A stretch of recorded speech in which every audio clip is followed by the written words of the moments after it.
আসসালামু আলাইকুম। সকালের নাস্তাটা রেডি করলাম। তেমন কিছু করতে হয়নি। বাংলাদেশ থেকে আমার ছোট ভাই আমার জন্য খেজুরের রস পাঠিয়েছিল, ছোট ভাই এবং তার বউ। সেটা দিয়ে খুব মজা করে খেলাম। দেশের বাইরে আসার পর অসুস্থ হলে নিজের খাবারটা তখনও অসুস্থ অবস্থায় নিজেকে করাটা হচ্ছে বেশি কষ্টের। যাই হোক, আলহামদুলিল্লাহ আজকের দিনটা নাস্তা করা শেষ করে বাবুকে স্কুল থেকে নিয়ে একটু গ্রোসারি শপিং করলাম। করে হাজব্যান্ড আমরা বেরিয়ে গেলাম। একটু ন্যাচারাল সিনারি দেখলাম, বেক্সিলের দিকে গেলাম। ঘোরাঘুরি শেষ করে বাসায় আসছি। এসে মনে হলো যেন একটা কিছু রান্না করি। তো এখানে যে হার্ড চিকেনটা, দেশি মুরগি বড়টা, এটা আমাদের বাসার সবাই খুব পছন্দ করে, বিশেষ করে আমার হাজব্যান্ড আর মেয়ে। তো ভাবলাম ওদের জন্য একটু ঝাল ঝাল করে রান্না করি। তো আমি চিকেন পিসগুলো একটু প্রসেস করে নিচ্ছিলাম, যেগুলো একটু বেশি বড় ওগুলো ছোট করছিলাম। আর ধোয়া শেষ করে প্রসেস করে এই তো রান্না করতে চলে যাব।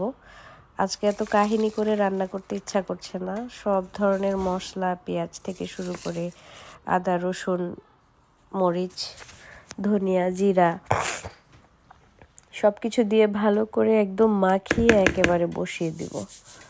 কারণ অল টাইম এক ধরনের রান্না আসলে করতে ইচ্ছা করে না। ভেবেছিলাম একটু বাটা মরিচ দিব, যেটা আমি বেটে রেখে দেই ব্লেন্ড করে, বাট এনার্জির কারণে আর আনতে যাইনি। রান্নার প্রসেসটা খুবই ইজি। যখন ভালো লাগবে না শরীর তখন এইভাবেই রান্না করবেন।